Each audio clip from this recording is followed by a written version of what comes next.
what we're going to do is go ahead and let's solve a problem out of your book. Chapter 2, number 43. Let's just read the problem. A parachutist with a camera, both descending at a speed of 10 meters per second, releases the camera at an altitude of 50 meters. How long does it take the camera to reach the ground? It's the first thing they ask, A. And B, what is the velocity of the camera just before it hits the ground? So let's just get started and see if we can set the problem up first off. So let's get down what we know first. So what is given? Well, this would be one of those places where let's just draw a quick, a very quick representation of what we have going on here, okay? And again, doesn't have to be anything spectacular. We've got a parachutist, and he's got a camera that he's holding. They're both moving vertically down with a velocity equal to 10 meters per second, okay? We'll draw the ground down here. We're going to say that this distance is 50 meters. Okay? So there we have quick demonstration, just a quick diagram. So what happens is at some point in time, okay, they're going to release, or this parachutist will release this camera. And they're asking us to find just a couple things. They're asking us to find A, they want to know T to the ground for the camera. And B, so they want to know how long does it take for it to get to the ground. And they want to know what is the velocity of the camera just before it hits the ground. So we'll say velocity final, okay? That nanosecond, that instant before it hits the ground. So let's look at our solution, and I'm going to just shrink this up a little bit now that we've got that, just to give us a little more room on the board. So let's take a look at a solution here, okay?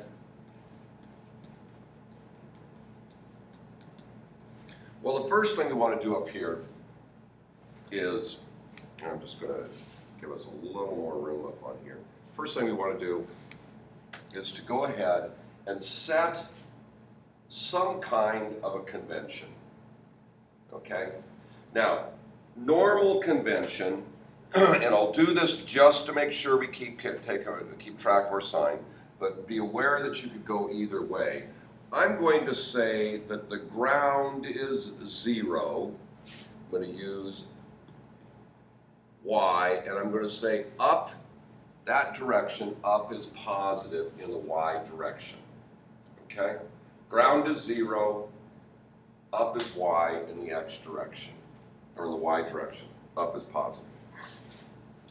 So now there's a couple things that we have to look at and ask ourselves, okay? What we're interested in is the camera, because they're asking us about the camera, not the parachutist. So those are the things we need to know.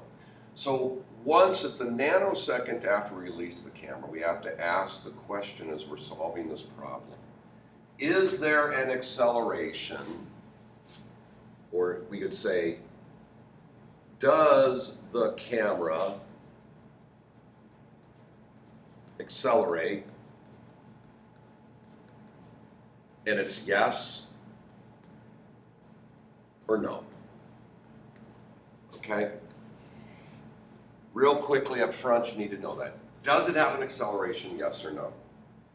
Well, once we release it, what is acting on it? Well, it will be gravity. Gravity's acting on that camera, and so it does have an acceleration.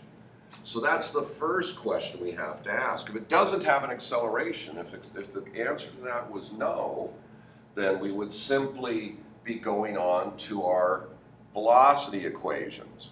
Okay, is it average, constant? Are we looking for an instant in time? But it does have an acceleration. So the second question, if it's yes, which it is, in this case, our answer was yes. So seeing that it was yes, if yes, is the acceleration constant? And we use a lot of words. We could say uniform. There's other ways to say that. But is it a constant? In other words, is the acceleration, the rate at which the velocity is increasing or decreasing, staying the same throughout the period of time we're looking at? And again, it's yes or no. And in this case, it's gravity, which is going to stay the same. So it is yes. Yeah. It is constant. Okay? So again, we just need to make sure, I don't know what I did there. We just need to make sure that we answer that. Okay? I'm just going to shrink that up a little bit. So now that we know that the acceleration is constant here, then we know that we can apply the constant acceleration equations to the camera. So now let's look at the camera, and what I like to do, we're going to take a look at what the camera's doing, and we're going to say in the in the y direction, we chose that as the vertical variable used. In the y direction, let's just find out what do we know, okay? First off, let's look at what's my initial position in the y direction. What's my final position? Do I know that? Do I know my initial velocity? Do I know my final velocity? Acceleration and time. So we can just go through here and we basically just answer these questions. Do we know the answers to these questions? Yes or no? Well, in the y direction, initially, I'm at 50 meters. Okay, what's my final position? Well, nanosecond, the smallest period of time, also the smallest distance we can measure. So measure for all practical purposes, finally we end up at 0. What's my initial velocity? Well, the nanosecond after I let it go, that initial velocity, because I said the y direction up was positive, is minus 10 meters per second. Now I'm doing this, you could have said down was positive, but I'm just to make sure we can also deal with those negatives and keep track of those. We'll do this also. My final velocity, well, I don't know that. We're looking for that. My acceleration, negative 9.81 meters per second squared, and I don't know time. Okay, there we go. So there's,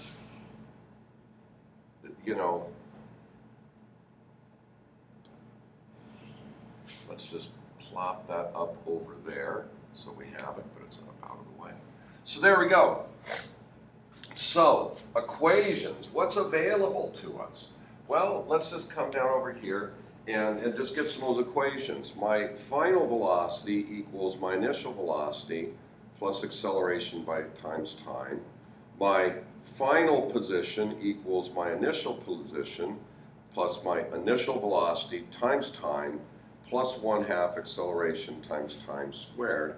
I can also use my final velocity squared equals my initial velocity squared plus 2a, my change in the y position, okay? So we're going to use those three equations just to start here and see if we can solve this. So we need to find time and final velocity as we look back up here. And we don't necessarily have to solve in that order. There's nothing saying I have to solve for time first or I have to solve, for the final velocity second. So as we look through here and we look at each one of these, well, as I look at my first equation here, I don't know my final velocity, and I don't know time. So there's one equation, two unknowns. Let's just move on. Second equation here. I know my final position. I know my initial position. I know my initial velocity. I know acceleration. I could use that equation if I wanted to and solve for time. But I'm going to solve a quadratic to do that. Not my first choice, but if that's what I had to do, I could do it. Come over here, I don't know my final velocity, but I do know my initial velocity, and I do know my acceleration, and I do know my change in position. So let's just go with that. Let's start off with that, and let's use that. So what I can say is v final squared equals v initial squared plus 2a, my change in position, okay? If I solve for my v final, so that means v final equals the square root of v initial squared plus 2a delta y, okay? So let's plug in. We have v final equals, let's put our numbers in here. So we have minus 10 meters per second squared plus 2 times 9.81 meters, and that's a negative meters per second squared, times my change in position, which is minus 50 meters. I started at 50, I'm going down to 0. So I have v final, or y final 50 minus, or y final 0 minus 50, okay? So there we've set up the equation. Now let's just take a quick look and let's go ahead and let's solve. So now if we plug this into the calculator, go ahead and put that in, you're going to get a v final of about 32.9 meters per second, negative, okay? So there's there's my first part, all right? A little more, just trying to shrink this up a little bit, and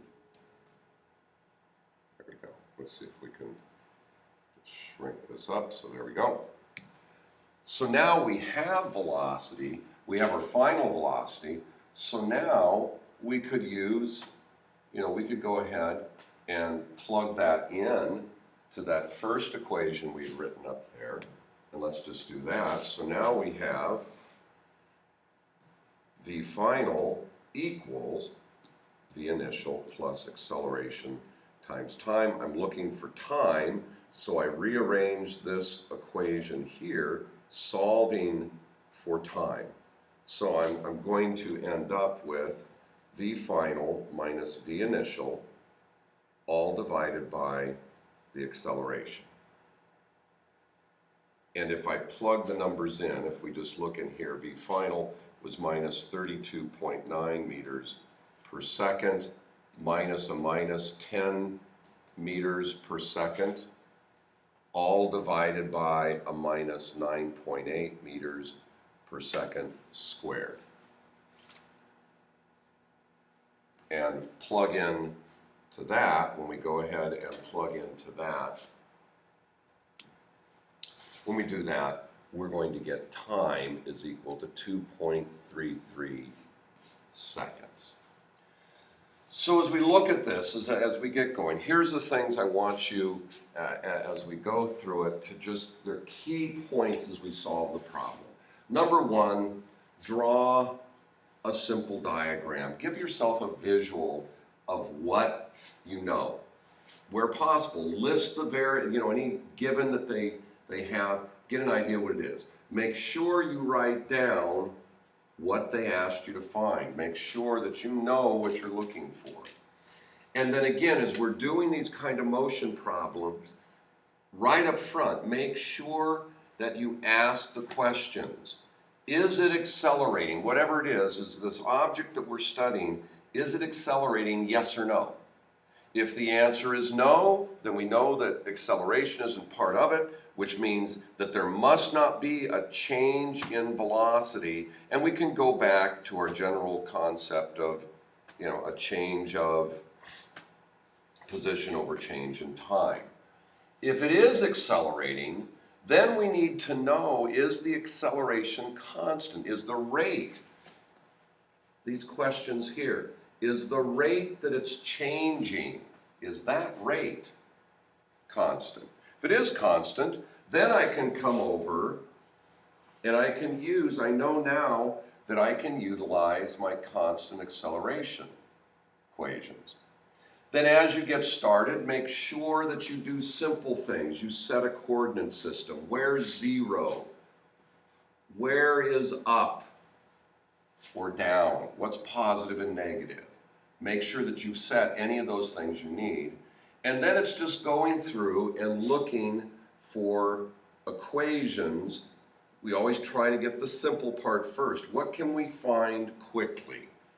We've got these equations over here. In this case, we solved for the final velocity first, which wasn't in the order that they asked us. We found that, we used that last equation that we had up there, found our final velocity, took that back to plug in to find our time, and we get our answer. So again, making sure that we take the time to set things up correctly to go through and solve this problem.